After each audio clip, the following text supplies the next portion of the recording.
Hello everyone, welcome to Orbit Academy. आज हम पढ़ने जा रहे हैं पार्ट 10 पीवाईक्यू क्वेश्चंस का, जो कि बेस्ड है इलेक्ट्रॉनिक्स पर। चलते हैं क्वेश्चन नंबर 91 पर। A modulated carrier wave has maximum and minimum amplitude of 750 millivolt and 250 millivolt respectively. What will be the value of the percentage modulation? तो यहाँ पर हमें मैक्सिमम एम्पलीट्यूड और मिनिमम एम्पलीट्यूड गिवन है। हमें यहाँ पर परसेंटेज मॉड्यूलेशन को कैलकुलेट करना है, मॉड्यूलेशन इंडेक्स को। तो यहाँ पर हमें गिवन है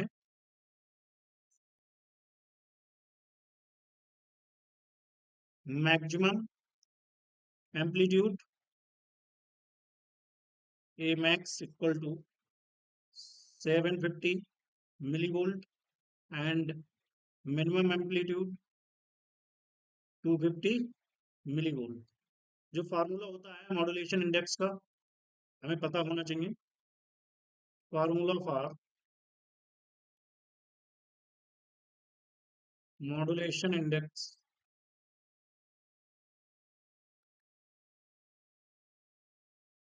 एम इक्वल टू होता है यहाँ पर A maximum minus A minimum divided by A max plus A minimum. तो एम इक्वल टू मिल जाएगा हमें यहाँ पर 750 माइनस 250 डिवाइडेड बाई 750 प्लस 250। तो यहाँ से मिल जाएगा 500 डिवाइडेड बाई 1000। तो 1/2 मिल जाएगा, यानी 0.5। अगर हम इसको परसेंटेज में लिखेंगे तो हमें मिल जाएगा 50%। तो हमारा ऑप्शन सी यहाँ पर करेक्ट हो जाएगा।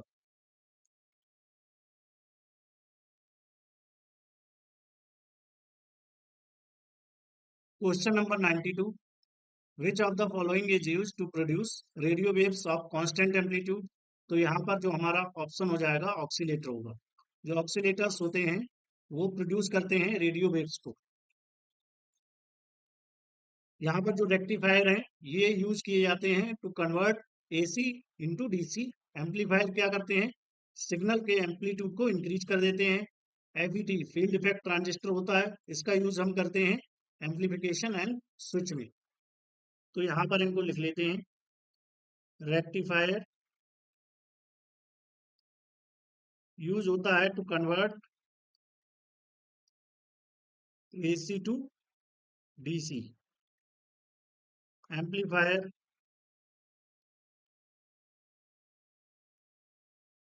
इंक्रीज द एम्पलीट्यूड ऑफ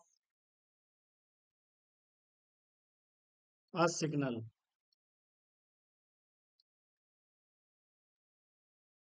जो ऑसिलेटर्स होते हैं यूज किए जाते हैं generate to generate continuous sinusoidal signals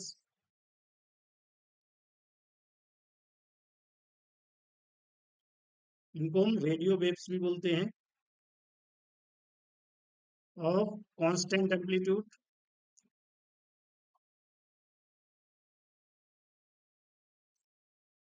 and frequency. जो एफईटी होता है हमारा, ये होता है फील्ड इफेक्ट ट्रांजिस्टर।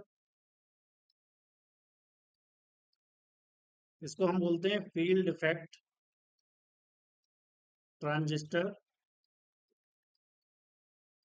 इसका यूज करते हैं हम एम्पलीफिकेशन और स्विच में। A type of transistor used in amplification और स्विचिंग। तो यहाँ पर हमारा आंसर हो जाएगा C, oscillator. Question number 93। Debye proposed that the crystal can propagate elastic waves of option A wavelength ranging from low frequency to high frequency, B only low frequency, C only high frequency, D none of these। तो यहाँ पर हमारा जो answer हो जाएगा A correct होगा। जो D Y की स्पेसिफिक हीट थ्योरी है ये बताती है कि जो इलास्टिक वेव्स होती हैं या इनको हम फोनॉन्स बोलते हैं, ये प्रोपगेट्स करते हैं from low frequency to high frequency. तो यहाँ पर हमारा ऑप्शन ए करेक्ट हो जाएगा। इसके बारे में लिख लेते हैं हम, Debye theory of specific heat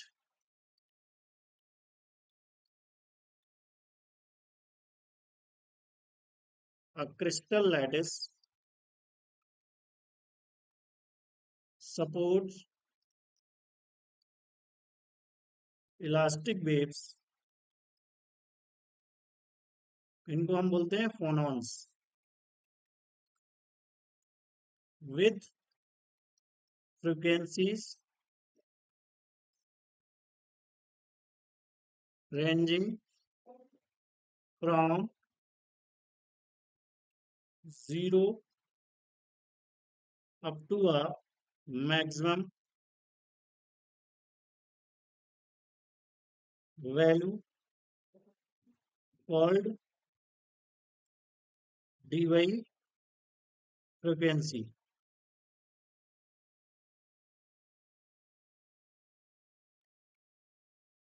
Question number 94. For the logic circuit shown which of the following input ABC will give an output 1। तो यहाँ पर आउटपुट हमें 1 कब मिलेगा? तो जब यहाँ पर हमें गिवन है ये एंड गेट और यहाँ पर गिवन है और गेट, तो जब दोनों इनपुट इसके 1 हो जाएंगे एंड गेट के, तो हमें आउटपुट 1 मिलेगा। तो सबसे पहले हम जानेंगे कि जो है और गेट पर ए और बी जो है 0 1 रखने पर कब हमें 1 मिलेगा। तो इसकी जो और गेट की ट्रूथ टेबल को जानेंगे यहाँ पर, ट्रूथ टेबल ऑफ और गेट। यहाँ पर हमने मान लिया जो आउटपुट है और गेट का बाई प्राइम है, तो 0 0 0 मिलेगा, 0 1 1 मिल जाएगा, 1 0 1 मिलेगा, 1 1 1 मिलेगा। तो यहाँ पर 1 मिल रहा है हमें, यहाँ पर 1 मिल रहा है और यहाँ पर 1 मिल रहा है। तो जो पॉसिबिलिटी हो जाएगी 0 1 और जो सी हो जाएगा यानी ए बी सी, यहाँ पर भी 1 होना चाहिए। तो एक तो ये हो गई, दूसरी ये 3 पॉसिबिलिटीज हैं, दूसरी हो जाएगी 1 0 1 और तीसरी हो जाएगी 1 1 1। तो यहाँ पर हमें देखना है, तो हमारा जो ऑप्शन ए है ये करेक्ट है। अगर यहाँ पर हम 1 और यहाँ पर 0 दे रहे हैं तो ये आउटपुट में हमें 1 मिल जाएगा, और यहाँ पर ऑलरेडी 1 है तो यहाँ पर कितना मिल जाएगा 1 1 1 मिल जाएगा यहाँ पर। तो ऑप्शन ए हमारा करेक्ट हो जाएगा यहाँ पर। Question number 95। The order of the input impedance of FET is, FET होता है हमारा field effect transistor.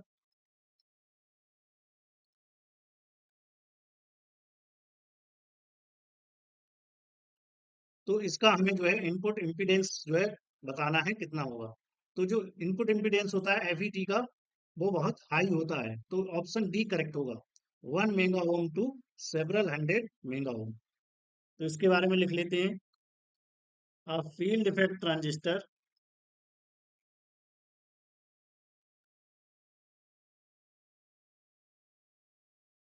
FET has a very high input impedance because the gate current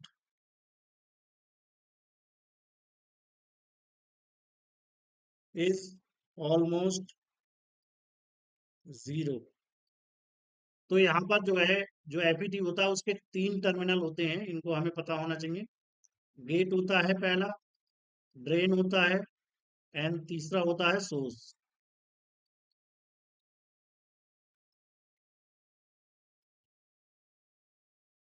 Question number 96. The percentage voltage regulation of voltage supply providing 100 volts at no load and 95 volt at full load in a rectifier. तो हमें जो है percentage voltage regulation को पता करना है। तो यहां पर हमें गिवन है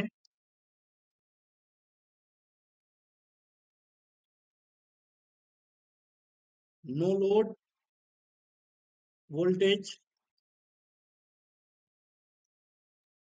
VNL equal to 100 volt full load voltage VFL 95 volt. So जो वोल्टेज रेगुलेशन का फार्मूला होता है उसको हम यहाँ पर लिख लेंगे, voltage regulation.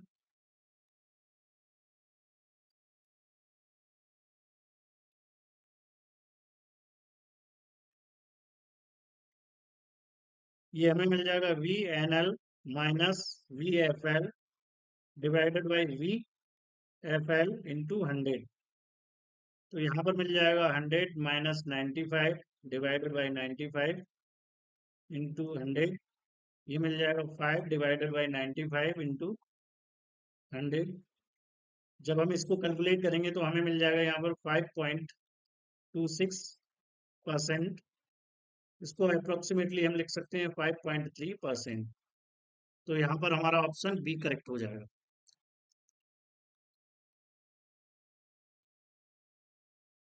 Question number 97. In a full wave rectifier operating at 50 Hz main frequency, the fundamental frequency in the ripple would be। तो जो हमारा फुल वेव रेक्टिफायर होता है ये पॉजिटिव और नेगेटिव दोनों साइकिल्स के लिए वर्क करता है। यानी अगर इनपुट में अगर हम सिग्नल दे रहे हैं इस तरह से एसी का, तो जो आउटपुट होगा ये है इनपुट का। तो जो आउटपुट हमें मिलेगा यहाँ पर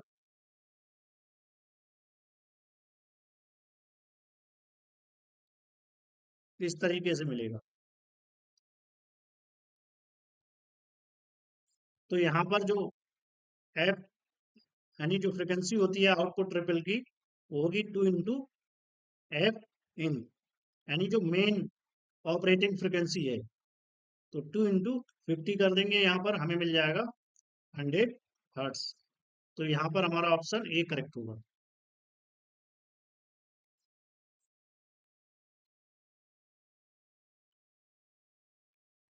question number 98।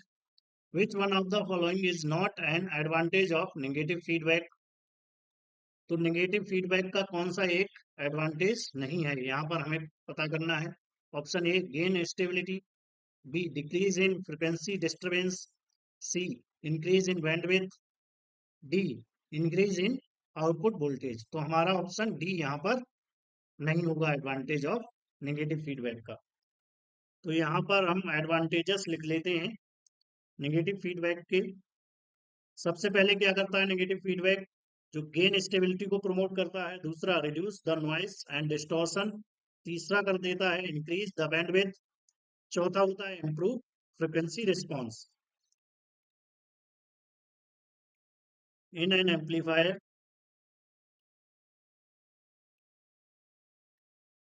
The negative feedback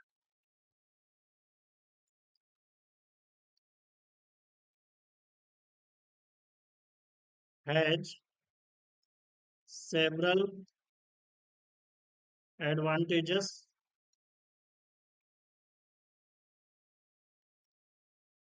पहला है हमारा यहाँ पर गेन स्टेबिलिटी। दूसरा है नॉइस को रिड्यूस कर देता है, ये रिड्यूसेस नॉइस एंड डिस्टॉर्शन।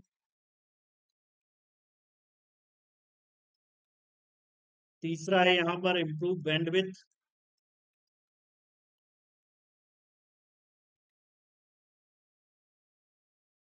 चौथा है improves frequency response.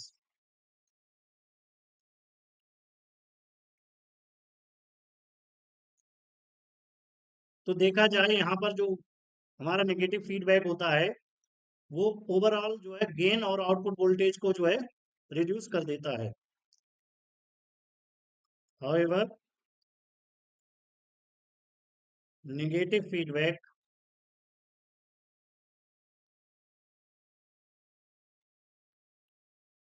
reduces the overall gain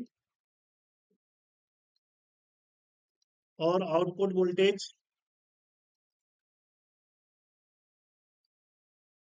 of the amplifier.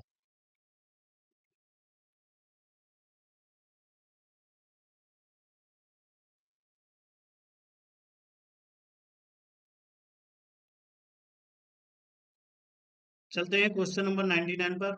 N oscillator converts AC power to DC power, DC power to AC power, C electrical power into mechanical power and D mechanical power into electrical power. तो हमारा यहाँ पर option B correct होगा। जो oscillator circuit होता है ये generate करता है एसी सिग्नल्स को फ्रॉम डीसी सप्लाई से विदाउट एनी एक्सटर्नल इनपुट्स, जो है सिग्नल के अप्लाई किए बिना जो है डीसी को एसी में कन्वर्ट कर देता है ये। तो इसको हमें ध्यान रखना है। An oscillator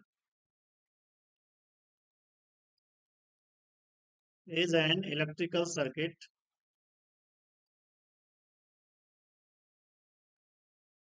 that generate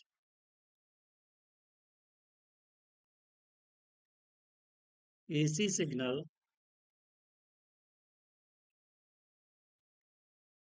from DC supply without any external input signal। तो यहाँ पर हमारा ऑप्शन बी करेक्ट हो जाएगा।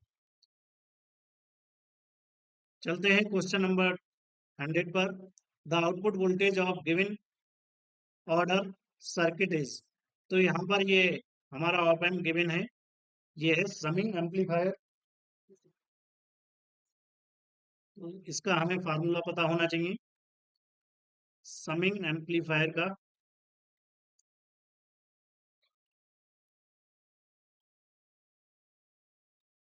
तो यहाँ पर ये है R1, R2, R3, यहाँ पर है V1, V2 एंड V3, और ये है हमारा V आउट। तो जो V आउट का फार्मूला होता है -RF, जो हमारा ये जो इनपुट वोल्टेज लगे हुए हैं ये लगे हुए हैं इन्वर्टिंग इनपुट पर। तो यहाँ पर हमें माइनस मिलेगा और यहाँ पर मिल जाएगा V1 divide by R1, V2 divide by R2 plus V3 divide by R3। तो यहाँ पर मिल जाएगा 9, यहाँ पर मिल जाएगा -3 divide by 3 kilo ohm plus यहाँ पर है -6 डिवाइड बाई 3 किलो ओम। यहाँ पर हमें मिल जाएगा 8 डिवाइड बाई 3 किलो ओम। तो 9, यहाँ से 3 कॉमन ले लेंगे, यहाँ पर मिल जाएगा -3 -6 प्लस 8। तो यहाँ से हमें मिल गया, इसको डिवाइड कर दिया -3, यहाँ पर -9 प्लस 8, तो -3 इंटू -1 मिल जाएगा, तो मिल जाएगा +3 का वोल्टेज। तो ऑप्शन सी यहाँ पर करेक्ट हो जाएगा हमारा। तो आउटपुट वोल्टेज हमें मिलेगा +3 वोल्ट।